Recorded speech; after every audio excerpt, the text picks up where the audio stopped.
It has been determined by this court. Mr. Stewart, you are the father. Hey, I told you, baby. I told you. I ain't got no reason to lie. It has been determined by this court. The biological father is Mr. Theodore Pearson. Can I see my daughter, Your Honor? It has been determined by this court. Mr. Tolliver, you are her father. Okay. Ms. Muller has had an extremely painful childhood, but she turned it all around. She joined the military, got married, and is now living happily ever after. However, something is missing. She wants to know who her father is. She's now dragged the defendant, Mr. Robinson, to court to prove that he's her biological father. Mr. Robinson says he's always known that he's not her real father, but he pretended to be just to stop her from hurting. Is standing here in court. I'm hurt, I'm angry, I'm annoyed. Your Honor, when I grew up, I had a rough childhood. I didn't really know either one of my parents very well. I basically raised myself, being raised by myself and the people that I was in foster care with. So I was a little troubled child, but as I grew older, I told myself I didn't want to be like that. So I graduated from high school with an honors diploma. I joined the Army. I went and served my country overseas. I came back. I'm in school now, on the dean's list, getting my bachelor's degree. I'll be done in a year. I'm married to a man who loves me and supports me fully. And I feel like I'm proud of myself. But despite accomplishing all of this, Ms. Muller still feels hurt because she feels she doesn't have a genuine family to share her happiness with. Your Honor, when I was getting deployed to Iraq, I wanted my family there. I took the time out to call Mr. Robinson, asked him to be there for me. You know, I'm getting ready to deploy. Can you come up to the unit? His answer was, I'm busy. And he lived in the same city, 10 minutes away. And so you have not had the support Never. of the man you believe is your biological father. That must have stung like crazy. Mr. Robinson says he's always been there for Ms. Muller, even with his doubts that he isn't truly her father. But Ms. Muller disagrees vehemently. She says when she needed a place to stay or money to get her place, Mr. Robinson turned her down. In any case, what are even the doubts Mr. Robinson has about the paternity of Ms. Muller here? Understand, why do you have doubt? Were you having sex with her mother during the window of conception? Yes, I was, but... Okay, now, do you have any notion, idea, belief, or proof that her mother was also having sex with anyone else? Well, she had a lot of men friends. When I come around, they always walk away, y'all. It gave me doubts because they walk away. Did you ever question her and say, hey, are you cheating on me? Are you having any other relationships? I did, Your Honor. And what was the answer? She always said, no, those are my friends. Those are just her... Well, it seems Mr. Robinson here doesn't have a very good leg to stand on if he's trying to prove that Ms. Muller isn't his biological daughter. He simply doesn't have good reasons to doubt that this child isn't his. Ms. Muller's mother, Ms. Cobbs, is in court today, and she also has a fair bit to say. It'd be time for them to go. He's a bald-faced lie. If you come up in your house and see another man up in there and you gonna be that calm? When I'm committed, I'm committed. I don't do no outside dipping and dapping. For us him talking about being a father to her, no, he haven't. Mr. Robinson has been a model father. Well, according to him anyway. He says he signed Miss Muller's birth certificate and even took her to live with him when she was 9 years old. But through all of this, his doubt remained. Ms. Cobb says that his doubt is completely unfounded and a figment of his imagination. She says he signed the birth certificate and named the child after himself. If he didn't think she was his child, would he really do that? Sure. I was trying to do the right thing, Your Honor. I was in love with her. And I would have, if she'd have told me to take off my shoes and walk to New York bare feet, I would have done it because I was that much in love with her. And so, in your mind, you wanted this relationship to continue. Yes, ma'am. Even though yes, you had doubts, you didn't voice them because the truth is you didn't want to lose Miss Cobb. Did yes, you ever say, I have doubts? Yes, Your Honor. That's a lie. What did you say to her? I think she was messing around. Now you say I was, now you're thinking? Which one is I was, I wasn't? Anyway, it's time to see the DNA test and know for sure who's lying and who's not. Let's get to it. Mr. Robinson, you are her father. What? Bam! Bam! Ms. Gray says Mr. Pearson is tearing her family apart by refusing to acknowledge her 10-month-old daughter, Kamaya, as his. She says he accepts the paternity of her 2 older children, but somehow thinks that Kamaya's dad is a member of his own family. What are your hopes for today, really? I just want him to be a part of her life. Granted, I would love to have my family all together because that's what I really came here for. I just want him to treat her the way he treats the other ones. He treats them way more better than he treats her. He buys them things. He don't buy her nothing. Is that true, Mr. Pearson? Yes, Your Honor, it is. It is true. Yes, it is. And that's because of the doubt you say. Why would Mr. Pearson even doubt that this pretty baby is his? He must have some good reasons. And well, it turns out he does. Kamaya is your child. She slept with my cousin, Your Honor. What? Exactly what? Mr. Pearson's cousin, Alexander Pearson, slept with Ms. Gray twice. That's insane. Ms. Gray admits that this happened, but she says it was revenge for Mr. Pearson sleeping with his cousin's ex-girlfriend and having a baby with her. She also says she only slept with him after she was pregnant by Mr. Pearson. But Mr. Pearson says this is a lie, and for good reason. With each other. But I look at it as if you did it once, you did it then, you've done it before, you've done it, you'll do it again. I'm a man. I know what it's like. We as men, we can be dogs. Well, all right, say that. You know, and that's the truth. I'm going to accept that into evidence as fact. This means Mr. Pearson believes that Alexander Pearson is the father of Kamaya. Of course, Mr. Alexander knows this too, and when he saw Kamaya, he said it's a huge possibility that she's his child because of the resemblance they both have. But there are 2 problems with that theory. The first is that both men are cousins, so it wouldn't be horribly out of place for Kamaya to look like Alexander Pearson. Secondly, the child was barely a week old when Mr. Alexander made this judgment.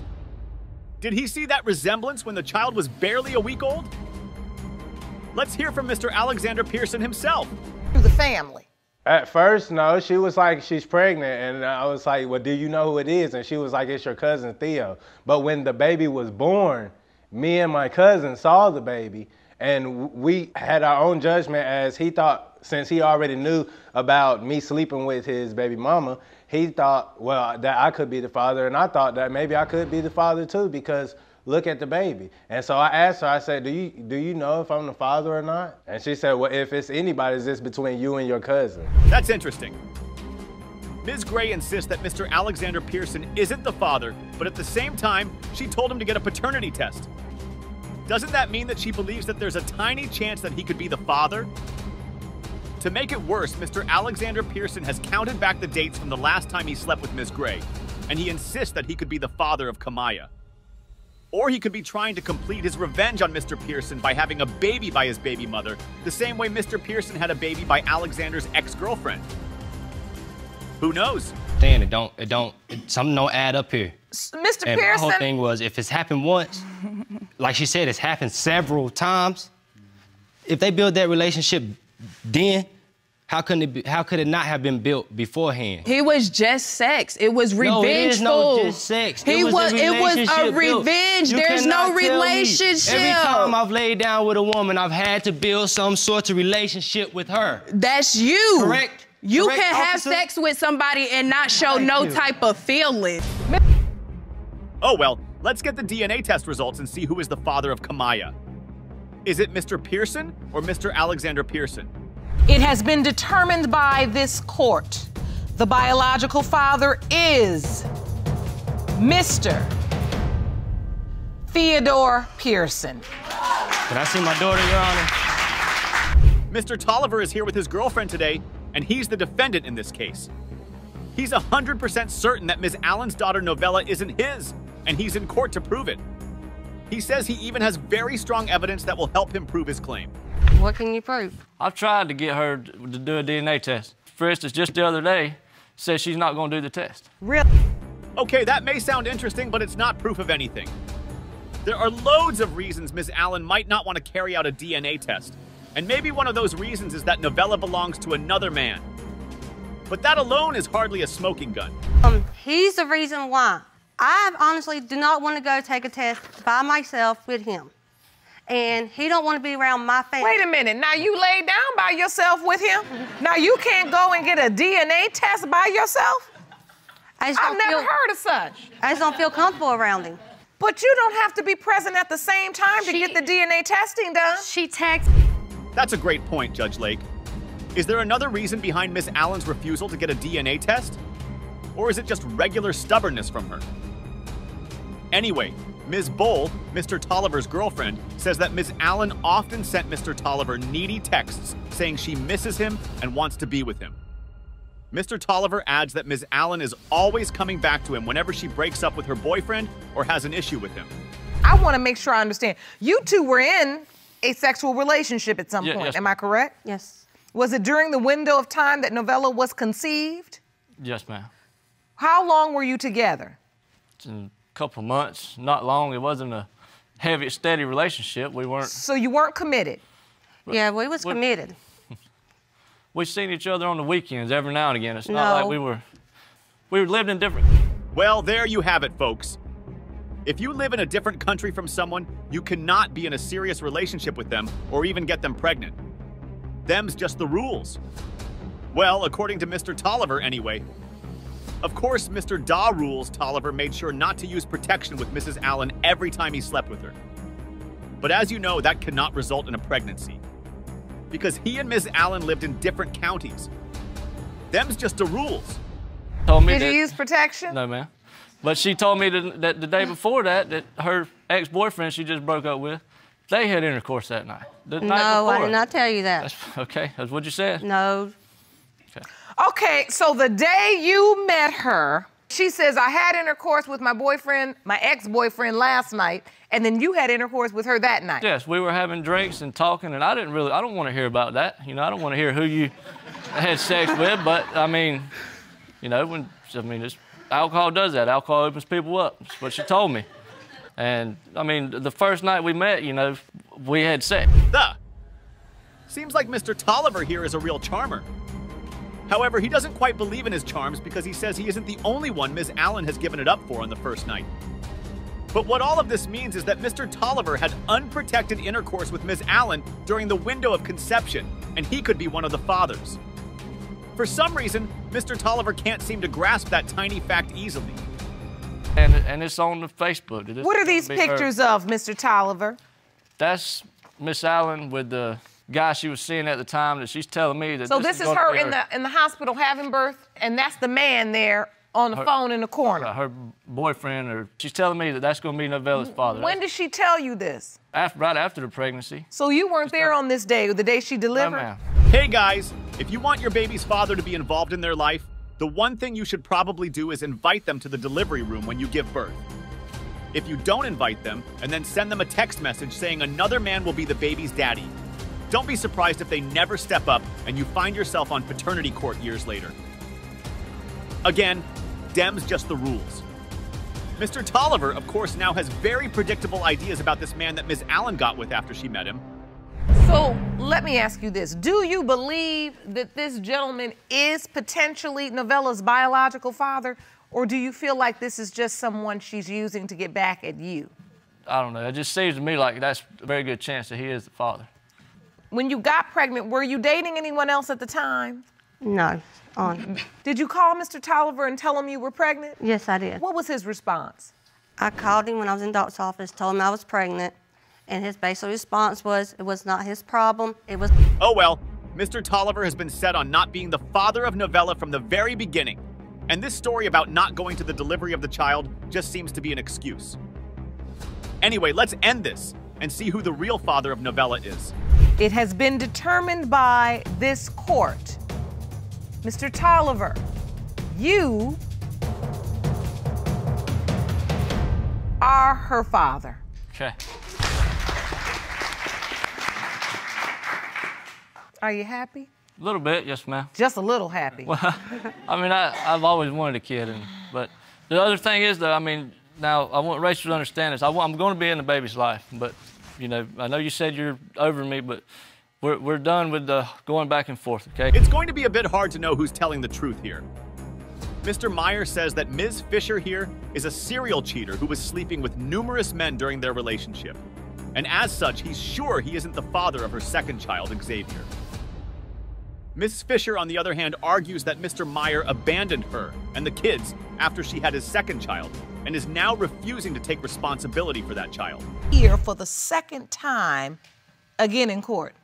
I'm here for the second time, Your Honor, because I feel like still that Ace is not my child. I feel like that it's impossible to get a DNA for a child that's unborn just from a swab of the mother. I guess that's the only way I'm still acting the way I am toward him. Well, you don't get the DNA of the child that's born just... Good story, but Mr. Meyer says he has an even better one that will put this story to bed once and for all. Because I want to understand why you don't believe the results. So I ordered a new paternity test just for you. So you believe that the mother was swabbed and it's impossible. Well, that sounds really sad, Mr. Meyer, but that cannot mean that you aren't Xavier's father. You've got to do better than that. Give us some proof, some argument, anything that isn't circumstantial. But before we get to that, Mr. Meyer has some other pressing issues he'd like to address. All he did was just cry, and there was just no connection. That's what a baby does. They cry when they first born. There was just no connection. Even when I look at Ace, I still see, I don't see me.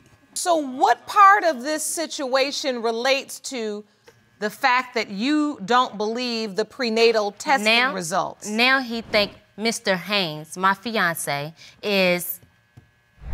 Wow, that's just, wow, wow. What? Anyway, Ms. Fisher says if Mr. Meyer was serious about the two kids not being his, why didn't he take a DNA test after they were born? Why did he wait years later? And that's a great question. When I was in the hospital when she gave birth to Ace, she had put my name on the birth certificate, removed my name off the birth certificate just to put Mr. Reason Haynes' of that name being on is the birth certificate. I asked So him. wait a minute now. She took your name off the birth certificate? Yes, Your Honor. And you put Mr. Haynes' name on Ace's birth certificate? The same day after I left out of the hospital. What?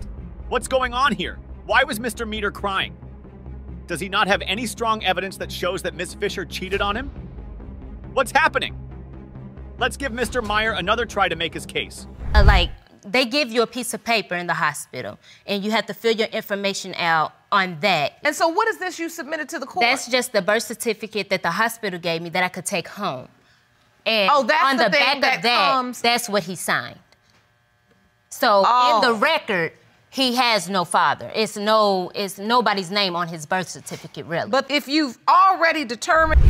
Well, breaking news, guys. If someone crawls out your window or if someone tells you someone crawled out of your window, then it's proof that your wife is cheating on you and both of your kids aren't yours. Right?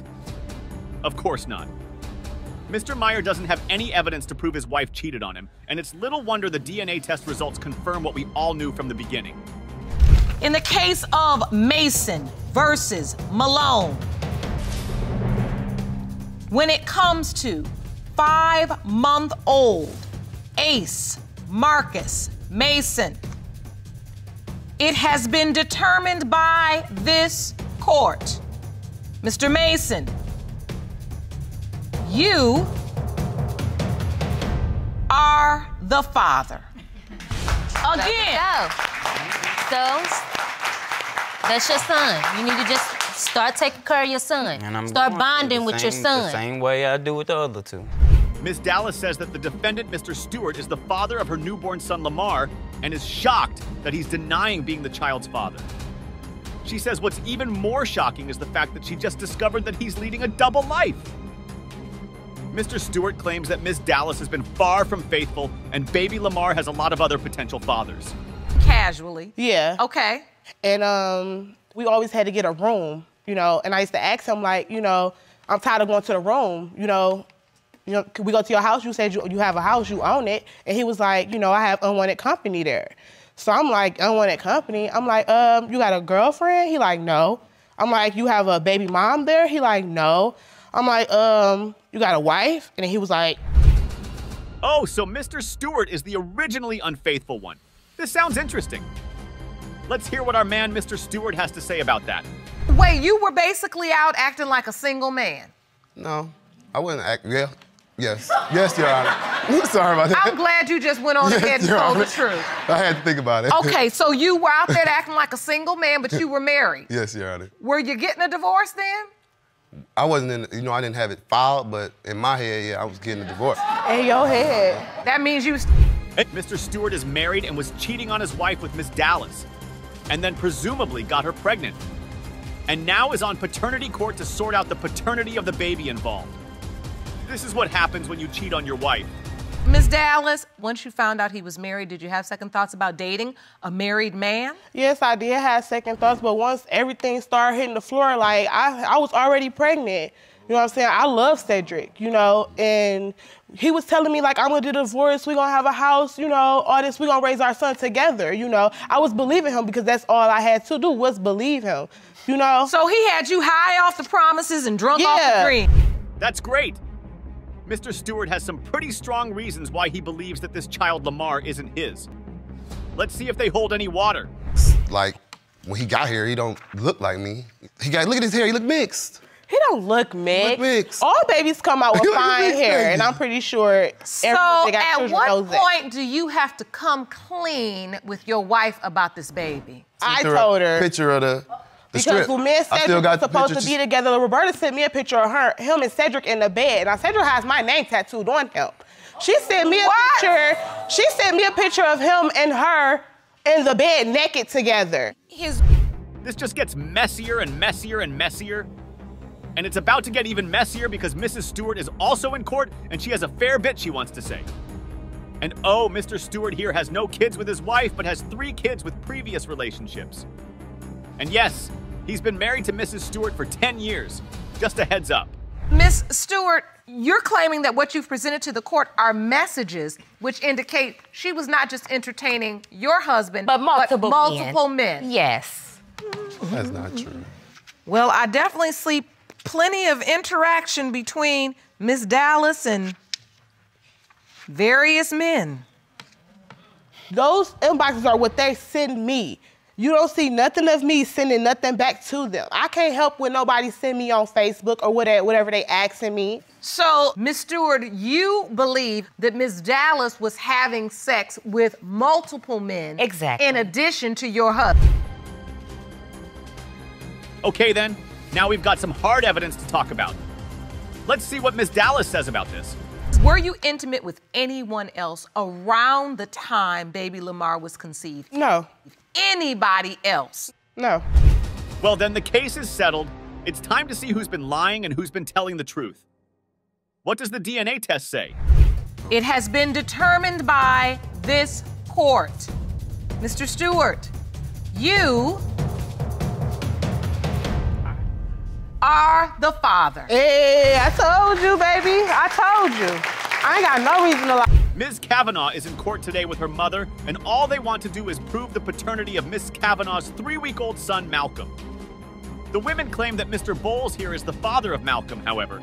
Ms. Kavanaugh admits that another man she had intercourse with during the conception period could be Malcolm's father. That man, Mr. McElliott, is also in court today. Is Malcolm's father? Your Honor, I believe Mr. Bowles is my son's father. Even though we wasn't in a committed relationship, we had unprotected sex frequently, and he has not been around. He doesn't ask about my son. He probably didn't even know my son's name was Malcolm until now, and I'm just ready to prove that he is the father. You know you've messed up massively when you have a baby with a man perfectly willing not to find out the name of a child that's potentially his. Even if Malcolm turns out not to be Mr. Bowles' son, the fact that he probably doesn't even know the child's name is horrible. How is Mr. Bowles even so sure that he's not the baby daddy? What makes him so certain? How can you be so sure that you're not? That's because when we first met the first night, we had sex within like 20 minutes of being in her house. It wasn't within 20 minutes. And then, like, probably 3 weeks later, maybe 2 weeks later, I found like an open condom wrapper in her bathroom. Well, She had already said that just because like, I was the only person she was having sex with. And so then I found just the wrapper. because I had sex with him on the first night doesn't mean I have sex with everybody. Even if you had intercourse with someone just 20 minutes after meeting them, it doesn't mean they can't give you a kid. It doesn't seem like Mr. Bowles knows that. And Ms. Kavanaugh insists that the opened condom wrapper wasn't actually for her, but for her friend and her boyfriend who spent the night.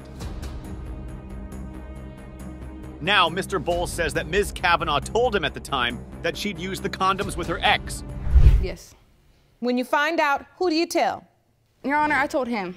I told Mr. Bowles because that's who I believed was the father. It was the right date, right conception time. But I did have one sexual encounter with Mr. McElliott, and it was only because I wanted to be in a serious relationship with Mr. Bowles. And I felt like he didn't respect me and didn't care about my feelings. So yes, I did have one encounter. If someone doesn't like you and you want to be in a serious relationship with them, the worst thing you can probably do to solve that problem is to get with someone else to make them jealous. If you do it enough times, you'll find yourself in paternity court. But that's not the only shameless thing Mrs. Kavanaugh did. Oh, fully. And also, before she got pregnant, she actually lied about being pregnant maybe like some weeks before. She lied about it. That is true. The way that I found out that I was truly pregnant with my son is because I was very childish when I was talking to Mr. Bowles. Like, I really cared about him, and I desperately wanted him to care about me because we were with each other basically. That's another thing you shouldn't do to make someone like you. No one is going to get inspired to get into a loving relationship with you just because you got pregnant for them. At best, they'll pay child support and be there for the child. But that doesn't mean they'll be there for you. Unfortunately, Ms. Kavanaugh never got that memo. So you had a plan to pretend you were pregnant in order to keep him. And then what happened? Well, I took both of the tests, Your Honor, and I went to go eat, and I came back and they were both positive. And that's how Ms. Kavanaugh found out she was pregnant for real. She wanted a baby to trap Mr. Bowles in a relationship with, and she'd gotten her baby.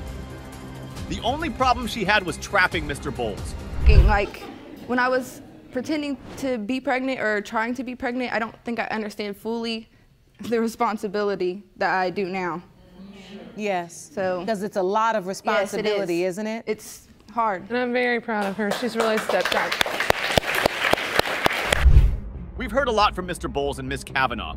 It's time for us to hear from the other potential father, Mr. McElliott. He probably has something interesting to say.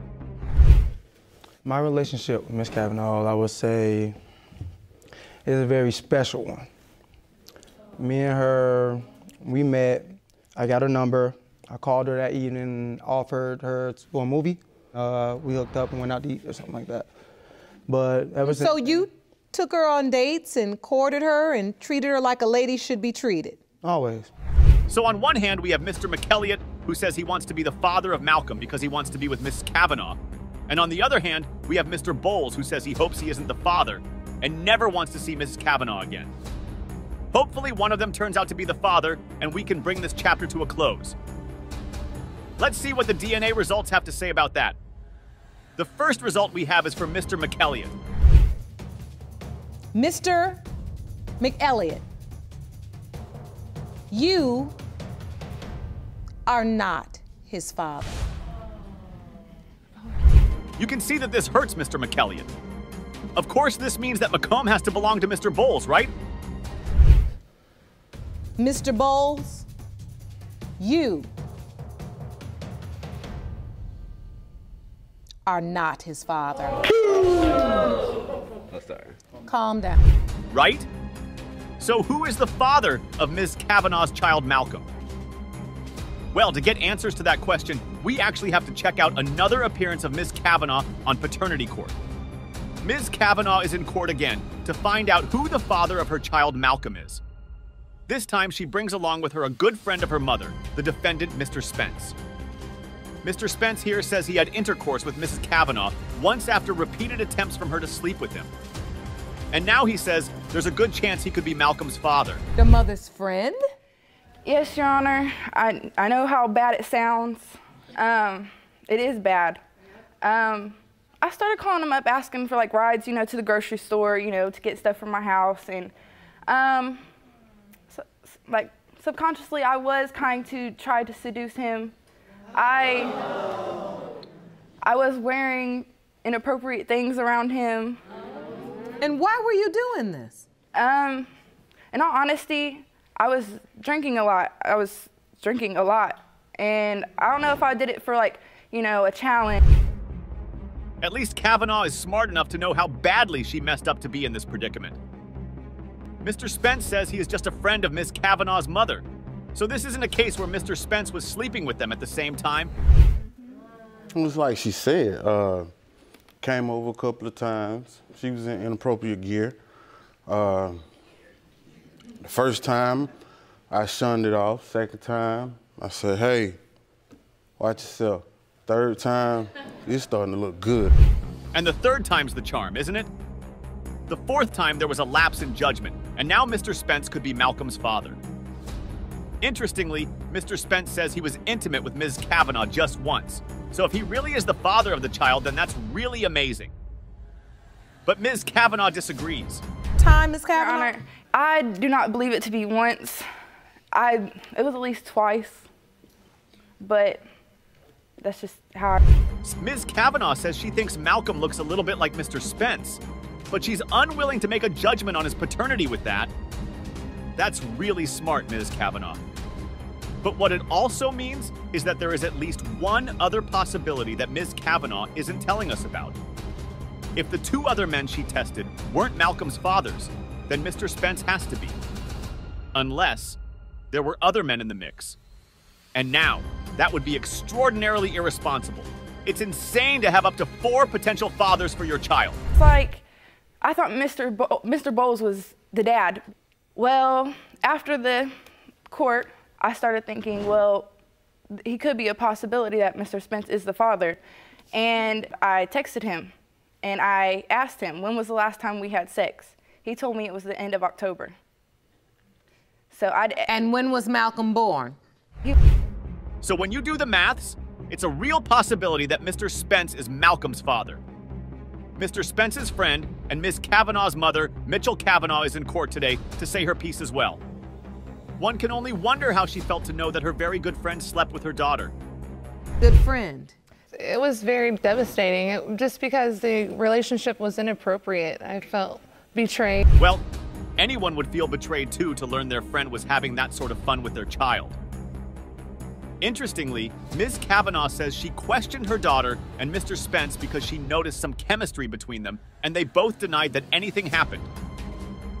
Now, Ms. Kavanaugh, the one who seduced Mr. Spence, says she cannot take all the blame for what happened between them. I do admit that I did come on to him, and it was probably really a strong come on. You did admit that in court. But he is a grown man. He could have told me no. Well, Mr. Spence could have told her no. But he isn't the one with the baby, and he isn't the one who's been on paternity court twice. So maybe he could have said no. But the consequences of such irresponsible and shameless behavior are always majorly borne by the woman in these situations. So she should probably be more careful. But Mr. Spence isn't totally off the hook either. So, Mr. Spence, let me ask you this. Are you in a relationship? I'm married. Okay. Now I do understand why you're hoping he's not your child. That's not what I'm hoping. What are you hoping? I hope for... Well, Mr. Spence, if you hope for the truth, then the truth is what we are going to get. However, Ms. Spence's truth doesn't look very good for Ms. Kavanaugh, because it seems there were other people, other than Mr. Bowles and Mr. McElliott, who were involved with Ms. Kavanaugh during the time Malcolm was conceived. Oh, so she told you? Yes. What did she say? I'm sleeping with other people. I got a boyfriend. Oh. Which was Mr. Bowles at the time, Your Honor. Understood. Yeah. But we also know that there was Mr. Scott, too. Yes, Your Honor. Yeah, He's been tested and So there are now 2 potential fathers, Mr. Spence and another man, Mr. Scott. We understand that you had a sexual relationship with Miss Kavanaugh. Yes, ma'am. And it was during the window of conception. Do you agree with that? Yes, ma'am. You were not using protection? I use protection every time. I don't recall, not using protection. So you don't recall. Now, she says there was an instance when you did not, right? Yes, Your Honor. And you say there was no instance? No, ma'am. I strongly, I don't believe that, Malcolm is my... Hopefully, these are the last two possibilities. Hopefully, Malcolm's father is in this courtroom today, and this can just be the end of this episode. So, these are the last two possibilities, Ms. Kavanaugh? There's one more, Your Honor. Well, Ms. Kavanaugh, there's nothing more that can be said about you. All we can do now is hope and pray that one of these men is your baby daddy. Let's see what the DNA test results have to say about that. Mr. Scott, you are not his father.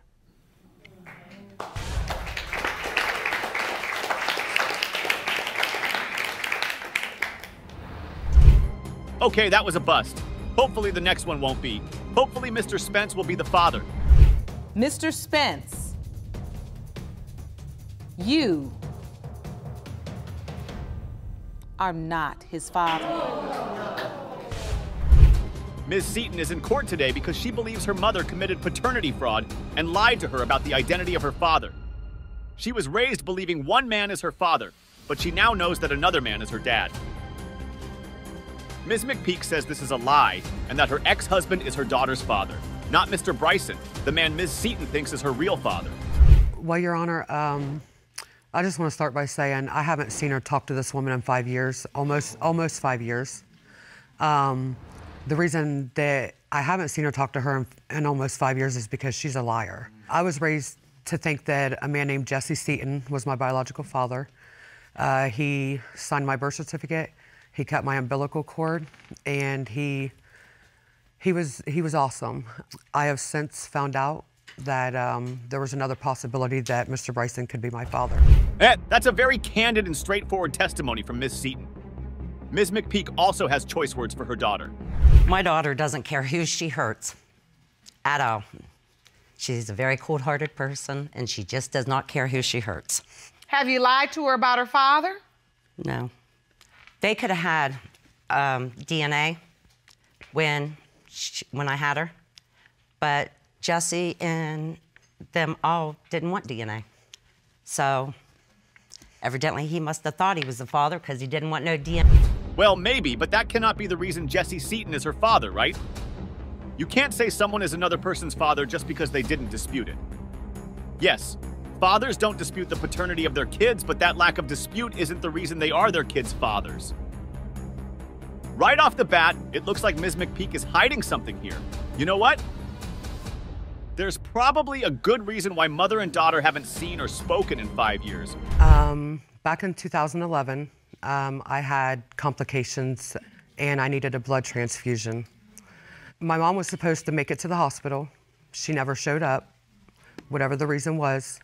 So my grandmother and my Uncle Paul had both donated blood for the blood transfusion, and it came out that they were not, either one of them wasn't a match. So it wasn't like Miss Seaton went out looking for the truth about her identity. It just landed in her lap. However, Ms. McPeak disputes this in the strangest of ways. She's a liar. She always has been. She does whatever she can to hurt anybody. She doesn't have a heart at all. But is she lying about the hospital saying there's not a match? Yes, she is. Liar. Your Honor, I would just like to say my grandmother did submit a statement if you would like to. Calling someone a liar doesn't make an argument. And the evidence Ms. Seaton submits checks out. The issue of the blood at the hospital is true. And Ms. Seston's grandmother's letters say that when Ms. McPeak started going out with Jesse Seaton, she was already pregnant by Mr. Bryson. What does McPeak say to that? Well, it's more insults from her. She's never liked me. She's just as big a liar as her granddaughter. Plain and simple. She never thought that I was good enough for a son. He could have had DNA at that time, and he didn't want DNA. He said he was 100% sure it was his. And ever since Jessica's been old enough to talk, maybe kindergarten, she's been nothing but an habitual liar. You know what would be the strangest and the most shameful thing? If the DNA results come out and show that Mr. Bryson is actually Ms. Seston's father. One wonders what Ms. McPeak would do then. Mom, however, had told me on more than one occasion that she had DNA done between me and Mr. Seaton. She also told my grandmother, Karen, And when asked about the results, I contacted our local DNA centers and did some research. Mr. Bryson says that Ms. McPeak had told him the same thing. But Ms. McPeak says that's a lie, and everyone is lying against her. Let's see what Mr. Greg Bryson has to say about this. Do you believe you are Miss Seaton's, Jessica's biological father? Yes, I can guarantee you, Your Honor. You do? Oh, yes. Why do you believe that? Look at her. She looks like my other daughter. I guarantee you, the money I got in my pocket, she's mine. Secondly, the grandmother, Jesse's mother, told me she's between the ages of 6 and 10, that she knew that that was my daughter, not her son. But that's not all. Mr. Bryson has even more damning accusations for Ms. McPeak. He says she'd come over to him and told him straight to his face that the child she was carrying belonged to him and not to Jesse Seaton.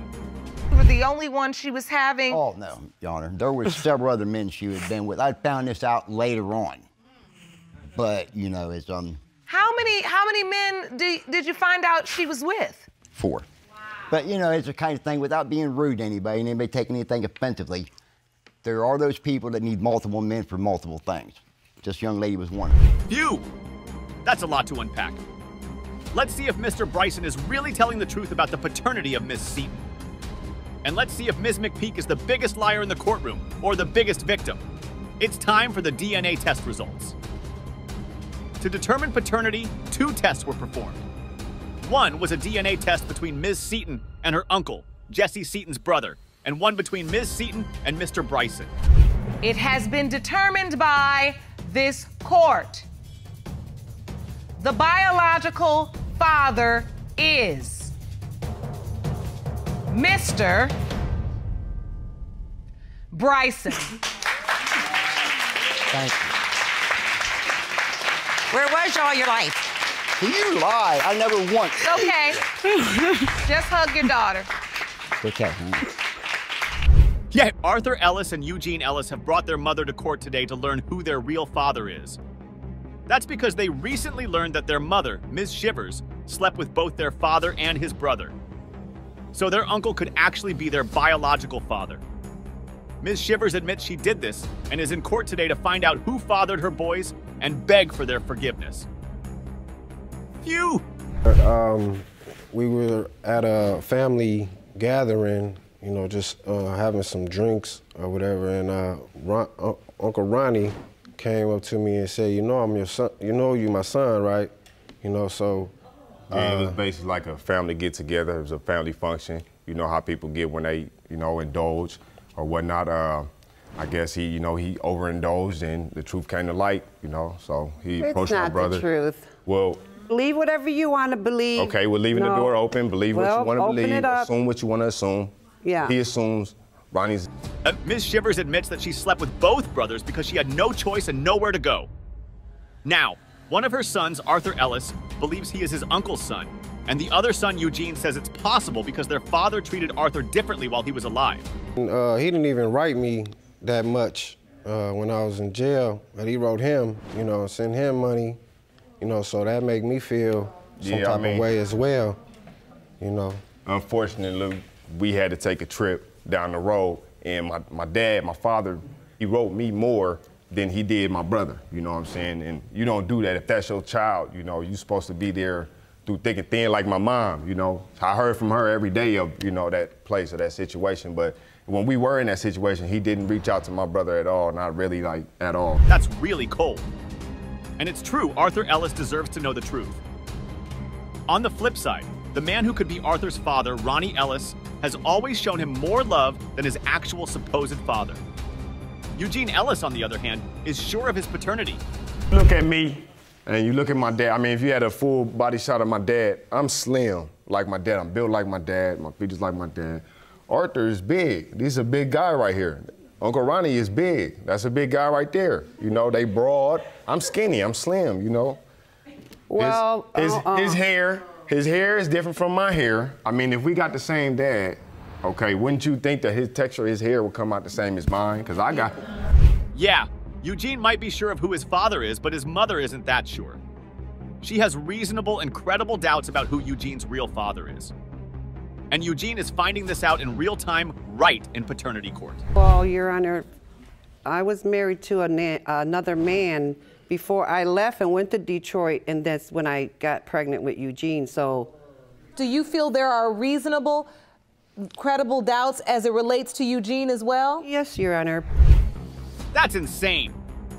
Hopefully this testimony from Ronnie McClellan can clear all of this up and paint a clearer picture of the paternity of the Ellis brothers. This young man could be your biological child. My brother had put her and Eugene out, and they came back to Chicago and lived with me.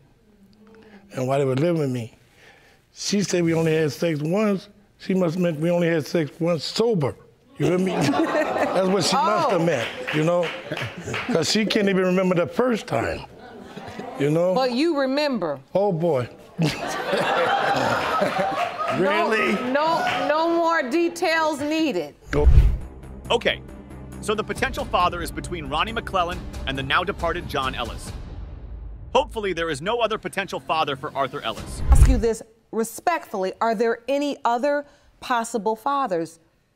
Yes, Your Honor. Cool Breeze. I met him when I was waitressing in the restaurant, and he ran a big hotel. And he also, you know, gave me jobs and stuff. That's when Eugene was like about 4 or 5.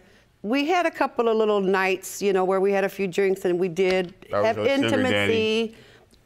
He died, you know, it might be a possibility because when I was staying at Mama Mildred's with Ronnie.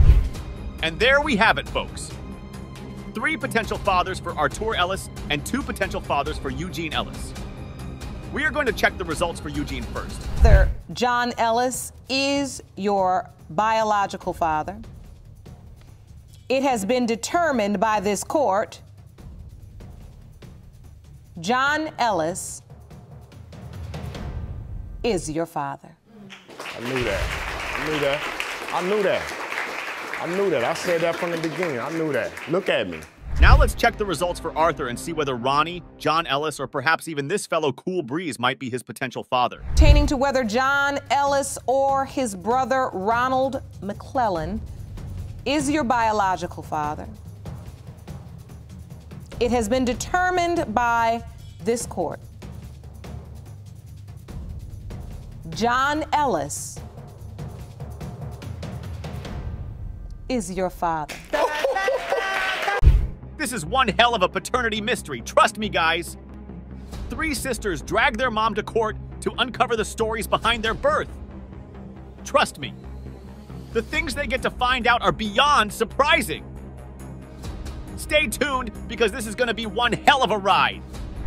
You are here today with your 2 sisters because you say you're tired of being lied to by your mother, Ms. Liddell. You all claim she wasn't a good mother and say her promiscuous behavior is the reason you need the results of a paternity test today. Ms. Liddell, you admit you haven't been the best mother, but you say your daughters are being unfair. You claim they're still punishing you for the mistakes you've made in the past, and today you want to... Now these 3 sisters felt something fishy was going on in their family. Apparently things hadn't been sweet and beautiful for them while they were growing up. They find out that their mom has been keeping a big, dark secret all this time. Well, they are here, and the truth is definitely going to pop out, trust me. This man who was supposedly had been my father, and we were all wanting to know, like his family, him, my aunt that raised me and Jasmine, we wanted the paternity test. We were all there and ready. She never showed up. Excuse me. While the girls were trying to give their side of the story and paint their mom as the bad guy in the movie, Miss Williams wasn't going to stand for that. She jumped right in and said they were in over their heads. She even called them lairs. Hold your breaths because it's about to turn into a mother-daughter battle zone. Yeah, just like me, they are liars, just like me. It's the truth. Like we're not even it's her the kids. Truth. Yes. No, y'all talk to me like I'm not your mother. Because you are see, not. And I meant okay, that. Good. And we gonna keep it that. Okay, let's get some order. Let's get some order. Keep it that way.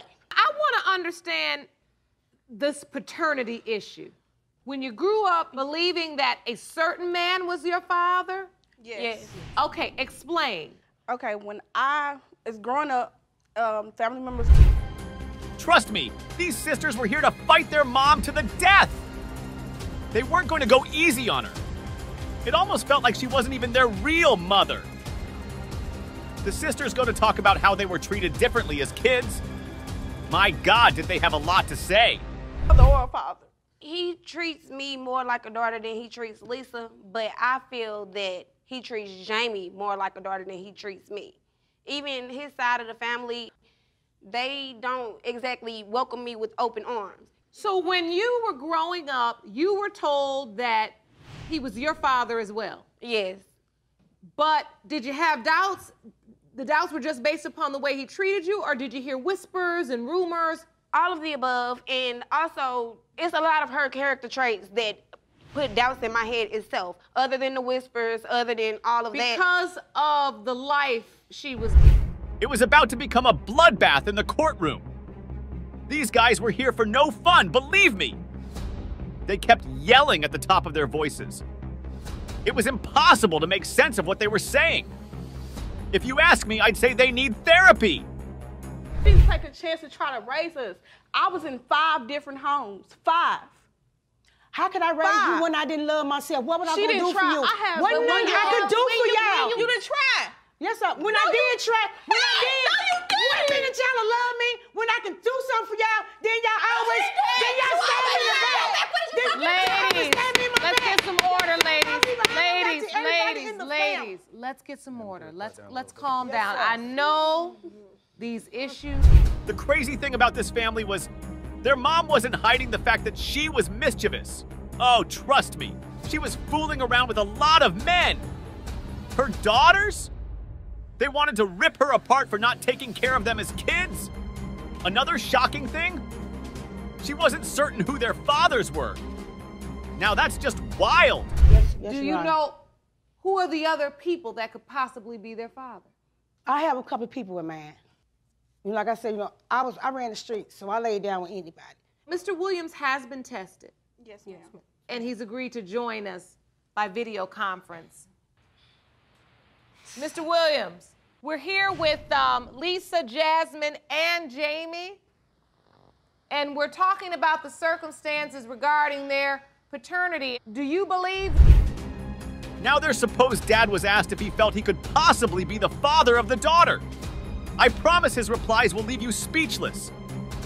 Even the sisters were quite surprised by what he had to say. Do these girls truly have a father?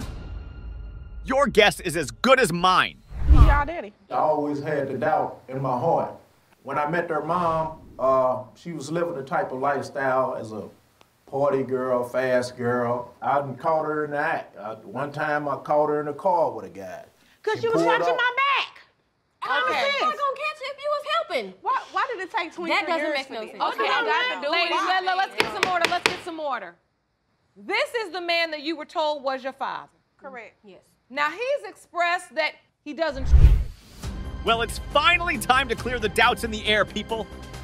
It was one hell of a brawl between these sisters and their mother. Would they get to find out who their real dad is? That answer lies in the envelope, sitting pretty on the table. Mr. Williams, you are her father. When it comes to Ms. Lisa Williams, Mr. Williams, you are not her father. When it comes to Ms. Jamie Williams, Mr. Williams, you are not her father. Thank you, James, for what you did for me. Thank you. It was hard to believe who was guilty here. Mr. Phillips believes his ex-girlfriend has been fooling around with a coworker. He's also saying he is the biological father of their 2-year-old daughter. Well, I hope you're ready for the bumpy ride of paternity drama. It's gonna leave you speechless. Mr. Phillips, you say you believe that Ms. Wilson had sexual relations with a coworker, and it is he who fathered her 2-year-old daughter. You claim the child looks just like that co-worker and nothing like you. That man, Mr. Garcia, has also been tested and will join us in court. Now the ex-girlfriend, Miss Wilson, had quite a lot to say about their relationship. It didn't start out as a beautiful love in Tokyo kind of scenario, trust me. They were basically just having a good time when feelings started to pop out. I guess you know where that's going. There was no between these two at all. 7 years later, we never got over our trust issues. It was you couldn't go to the store without accusing. We couldn't go. Someone else having sex or doing something. Exactly. So the relationship started with sex and it ended because of sex. Yes. And Mr. Phillips, on the other hand, didn't believe a word that came out of her mouth since the first day they ever met. She had no single atom of trust for this lady. With the way he spoke, it wasn't surprising why they became exes. He claimed she was sexually involved with a co-worker. When one of my friends was inside the club with her, she was making love in the club. She was tongue kissing, she was grappling, she was going, you know, to the 10 with a guy. Now Miss Wilson finds out she's pregnant. Ring, ring, ring. She places a call to tell Mr. Phillips that she's pregnant and it's his baby. Does he buy it? Hell no! He has so much doubt in his mind that he might never believe any woman he meets in his life. Yep, it's that serious. I got pregnant, and I told him, of course, that I got pregnant, and I understand the way that he feels because me and Sam did work together. We stayed in the same apartment complex. We took trips together, so I understand, you know, his concern. But so that's your coworker? That's my coworker, correct. But you admit from kissing on him in the club, you admit to going on vacation with him, you admit to hanging around with him. Yes. You lived in the same apartment complex. Yes. Mr. Phillips had a very different story to tell the court about their relationship. These two were just beyond crazy. He claimed that he had always been a good guy. He said it was Miss Wilson who happened to be the one who couldn't be trusted. She tried to paint him as the untrustworthy one in the relationship. I am beyond speechless with these two. She knew in my whole delivery that I was a player, that I was a bachelor, that I was living that life when she met me. It didn't backfire for me. How did it backfire for me? Because once we got together, I could never be trusted. She quizzed me on everything I did. Because and in her mind, he was the kind of man that would have. Miss Wilson wasn't going to change her story. Even with everything he was saying, she was insistent on the fact that he wasn't loyal. She even said he never loved her and always wanted to go back to his ex-wife. Damn! Now that's heartbreaking if you ask me. In her eyes, Mr. Wilson was no saint. And I believed that he was still in love with his ex-wife because it was just a lot of things. We ended up moving from that apartment complex because he had slept with so many women inside the apartment complex. And so if we're starting new, we need to move somewhere else so we can start new. And so we end up moving to a different area. So wait, you had slept with so many women in your apartment complex. Finally, Mr. Garcia, the man who made tables turn in their relationship, walks into the courtroom. The things he says will definitely leave you beyond surprised, I promise. It's a totally different story from his mouth, and the whole courtroom turns into a football field. Trust me, it's mind-blowing to see. Were you kissing? She was showing me how to kiss. I'm a good teacher. I'm a good teacher. And she really showed me how to kiss. So you were at school getting a lesson. That is correct, Yes, I was You getting a lesson. weren't really kissing her. It was a lesson. It was a lesson. It was. It was a I'm lesson. a good kisser. But and you I can teach admit people how to kiss. that you were kissing her in the club. She was teaching me. But So I was your kissing. lips were interlocked Yes. in the club. Lips, tongue, and everything. The moment of truth was finally here. But the air was thick with uncertainty as to whether the child belonged to Mr. Wilson or Mr. Garcia.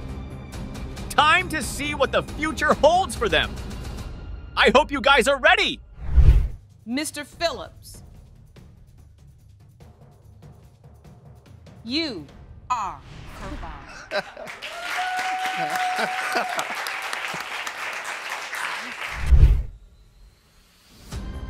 Mr. Byram had no idea he was signing up for a lifetime of drama when he hooked up with Miss Morris.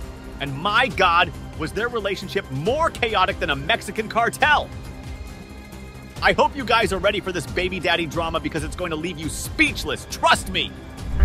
Mr. Byram, you say the plaintiff admitted to sleeping with another man, and when the results prove you are not Jackson's father, you plan to leave for good. Yes, I do. All right, so Mr. Byram, there's a lot at stake today, am I correct? Our whole relationship is based on this paternity test right here. Explain. This is the second time she's done this to me since we've been together. This isn't just the first time that she's cheated on me. This is the second time, and I've been nothing but faithful and loving. His face could tell you that he had been through the thicks and turns of a disloyal relationship. He didn't want to be part of that anymore. What was worse?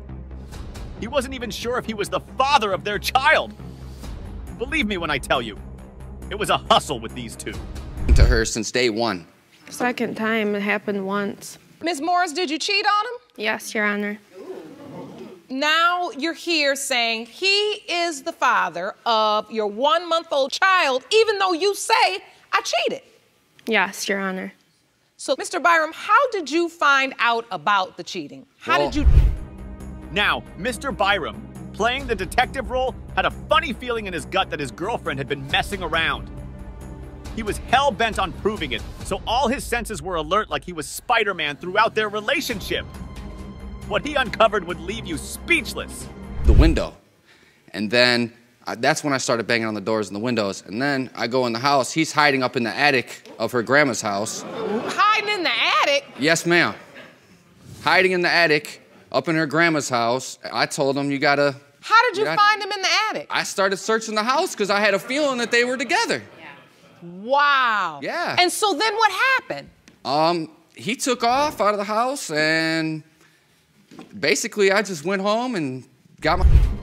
He found out that his girlfriend had been cheating on him with one of his close friends. Hold up! The juice from this story doesn't just end there. When Miss Morris is asked if she did cheat, she doesn't deny it. I mean, was she excited that she did? We were having trouble way before I even slept with his friend. I was always constantly getting accused. He's always constantly telling me I'm cheating. It's been happening for 4 years now. And so what I'm trying to understand is he keeps accusing you, so you just go ahead and validate the accusation? Well, technically we split up for a month. Technically, we split up for a month, and he was living down the street at his friend's, and he was dating a different girl, and I was staying in the house with the guy. Oh, trust me, Mr. Byram was beyond pissed. He found out that his girlfriend didn't just cheat on him once with his friend. Apparently, they were in a relationship. Now that's really messed up. How do you even do such a thing? It's really unbelievable. They got together when me and him split up for that month. No, they were together from like July all the way until November. This isn't just a month thing. This was like a 4-month thing. We were in a potential relationship. And then you all, after all of this, you got back together? I wanted to get back together because my daughter is in love with me. She's constantly with me. She don't want nothing to do with anybody else. I want to be there for my kids. I'm trying to make stuff work with her. That's it. My dad dipped out on me, and I'm not dipping out on Things start to spiral out of control as more mysteries behind their damaged relationship start to show themselves. Mr. Byram has been trying to bond with his kid, but it's not just working for him. Whenever he looks at the kid, all he sees is his friend's face. Ouch! That must be upsetting. Still buy him clothes and toys and do whatever for him, but I keep my distance from him because I don't know if he's my son. And then sometimes he'll say it's his son, sometimes he'll act like a dad to him, and then sometimes he won't. So it's like a mood swing type of thing. Like he'll say, oh, well, okay, yeah, he's my son, and then a couple days later he'll say, oh, no, that's, I don't know, and then he'll switch it up. Ms. Morris, you do understand how difficult this must be for him. He's looking at this child. The whole drama from these two gives you a lot of adrenaline rush. Miss Morris eventually admits that what she did was completely wrong, and hopefully they could work things out and be happy again. But is that what Mr. Byram wants? I very much doubt that. I want to be with him. I do not want to be with the other guy. He constantly tells me I do, and I don't. And I'm ready to basically move on with our family. I understand the mistakes that I made. I at least admitted to it. I came out and said what I did, but I'm willing to become a family. We already are a family, but... You want to work on this? Yes. She says she wants to try to be a family, and she wants to do the work. You can't be a family when you're seeing other men. Well, I don't see no other men. Well, there's no going back now. The situation is just very messed up. But the truth is about to be unleashed. It's the moment we've all been waiting for. Will they be able to save their relationship, or is this goodbye? The answers lie in front of the judge. Mr. Byron, you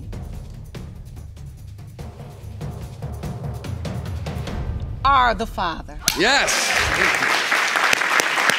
Yes. This was a war between the wife and the mistress. Mrs. Jackson wasn't here to be fool around, trust me. Everything, including her marriage, was hanging on by a thread.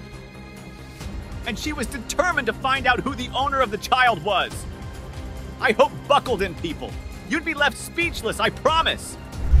Ms. Jackson, you say you're here to confront your husband's mistress and to prove her 1-month-old daughter, Kiesha, is not his biological daughter. Yes, Your Honor.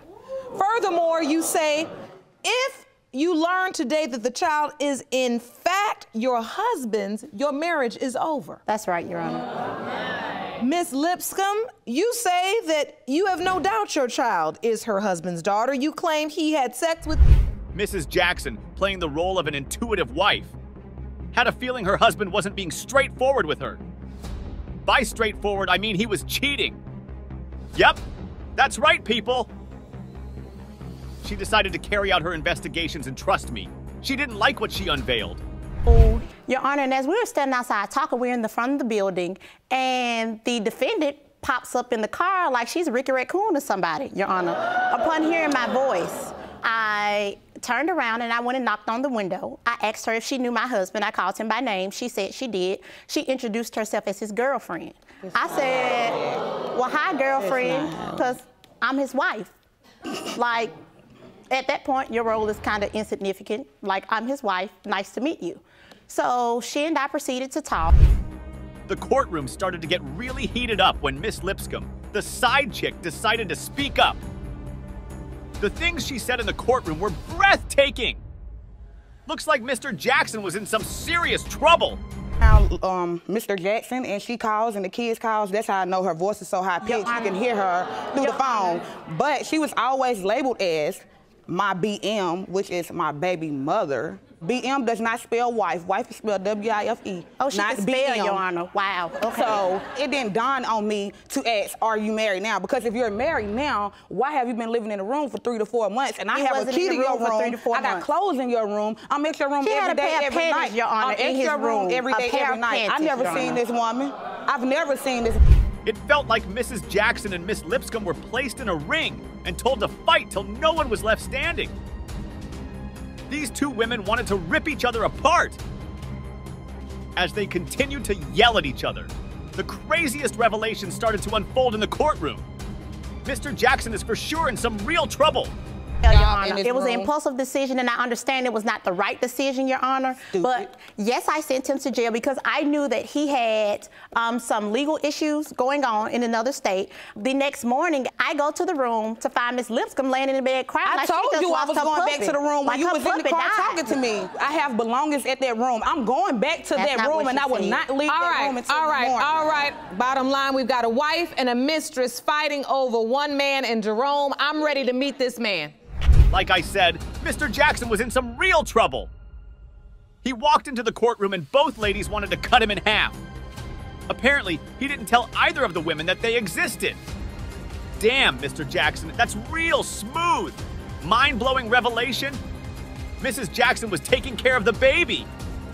Her, From the conversation, Your Honor, she seemed really distraught. She said that, I don't know how it feels not to know who your child's father is, Your Honor. So as a woman, I feel obligated, woman to woman, whether it's my husband's child or not, out of the kindness of my heart, Your Honor, I understand that we all have shortcomings. So yes, I went and bought things for the baby. At that time, I believed that she had left, like she was done trying to be with my husband or mess with my husband, Your Honor, because that's the idea that she gave me. As far as I know. At this point, I don't think this courtroom can contain both Mrs. Jackson and Miss Lipscomb. It was very obvious they didn't want to be in each other's business. Now hold, it's about to get insane. Apparently, Mr. Jackson wasn't the only man Miss Lipscomb was intimate with. She had a boyfriend too. Had a boyfriend in the beginning. Your husband knew just like you knew, so don't act like it was a secret that I was dealing with anybody. Her when she was sick, Your Honor. She said that the young man was taking care of her. And your husband know that too. So what else are you trying to prove? That it was the young man's baby. From my standpoint, it's a community baby. It's anybody's baby because she's community property. It ain't yours, so I don't understand why you're worried about it. Your Honor, I went out. So hold on now. Let me just read this. I'm alive and healthy, and a lot of people don't make it to C27. It would be a blessing for me. Another mind-blowing revelation breaks the atmosphere in the courtroom. Mr. Jackson was present when the baby came into the world. As if that wasn't enough. He also signed the birth certificate. I'm pretty sure Mrs. Jackson hates her husband right now. Did he cut the cord? He didn't cut the cord, but he was there. So he did come for the birth? Yes. And Mr. Jackson, did you sign the birth certificate? Yes. You did? So if it's not his child, why would he sign the birth certificate? Even more to speak on her behalf. So Mr. Jackson, you've acknowledged paternity? Yes. Your Honor, that's why the baby was placed on my benefits. This is what she keeps saying, that the baby is placed on her benefits, Your but Honor, her benefits are not doing anything for my placed child. on my benefits, Your Honor. I also have proof of that, Your Honor. The moment of truth was finally here. But the air was thick with uncertainty. Will their marriage be saved, or would it go up in flames? The answer is about to be revealed. I hope you're ready, guys. Mr. Jackson.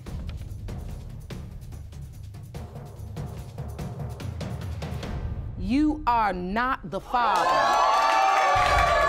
And I hope you guys are prepared to get your hearts broken because Mr. Hoyer's story will leave you speechless.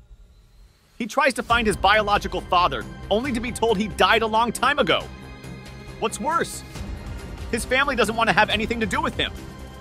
Let's dive right into the heartbreaking drama, shall we? Mr. Hoyer, after 14 years of being in foster care, you desperately searched for your father. Sadly, that search ended when you learned that your alleged father, Mr. James Horn, was tragically killed. To make matters worse, you claim his family rejected you, and so you're here today to prove to them that you are indeed his son and finally have a family. Yes, Your Honor. Miss Porter, you and your mother, Ms. Horn, who's... Mr. Hoyer starts by talking about his rough childhood, growing up without a dad in his life. It was tough for him as a kid, trust me. He wanted a father so bad, he was willing to do anything to get one. But did his dad ever come to get him? Well, I guess you know the answer to that already. It was like hell growing up without a father. I was taken away when I was 3 and 9. I was in foster care for 14 years, got adopted when I was 14. Never got to learn how to shave, never got to learn how to tie a tie. I don't know who my father is because my mom used to be a stripper. I feel that if I did know my biological father, my life would have been totally different. And so you were told that Mr. Horn was one of the men that potentially could be your father. Yes, Your Honor. When did you learn that? Now this part will definitely leave you speechless, I promise. He pays a visit to his mom just to say hi and do the usual check-in. Then boom! He sees his mom's new boyfriend and he tells Mr. Hoyer the most shocking news. And her new boyfriend was like, "You look like your father," which stopped me right there in my tracks. So I was like, wait, you know my father? He was like, yeah, your father is James Horn. And this was the first person that had looked at you and said, you look just like him. Yes, Your Honor, and I actually have a photo here. Jerome, may I see that, please?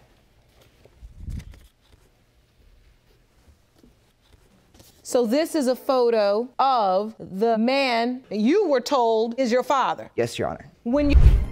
getting to hear that he wanted to meet his family so bad. He went on to search for his family and more revelations popped up. Trust me, your mind is about to be blown. Mr. Hoyer didn't particularly get a welcome party.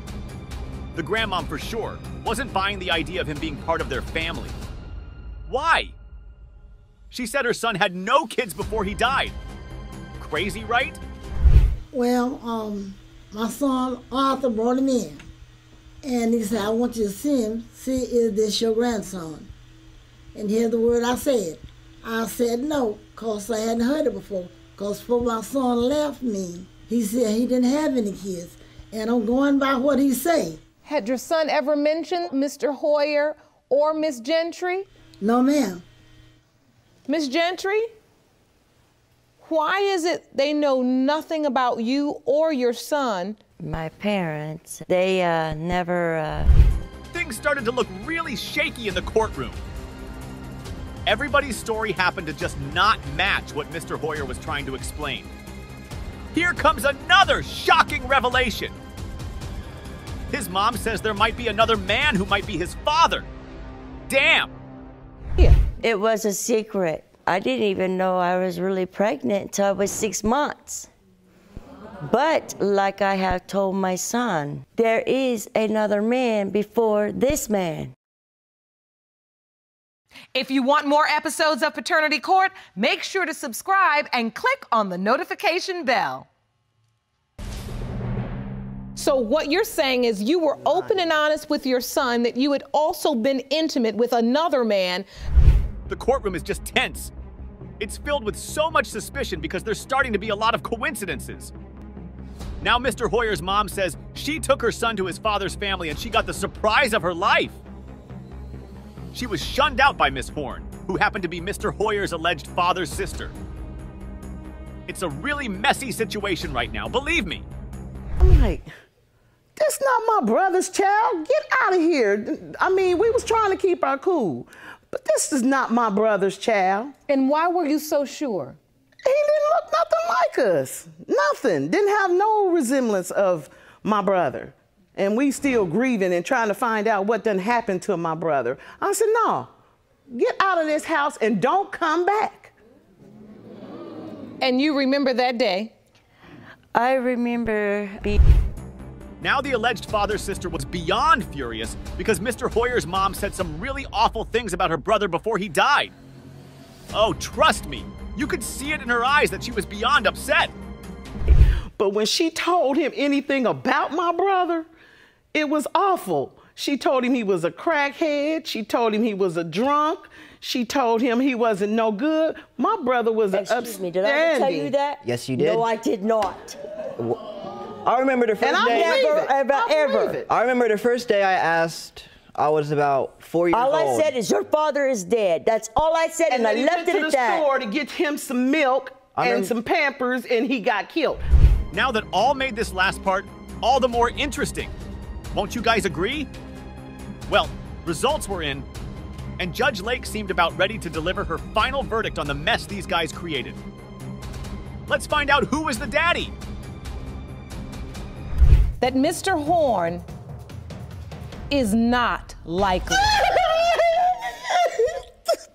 your biological father.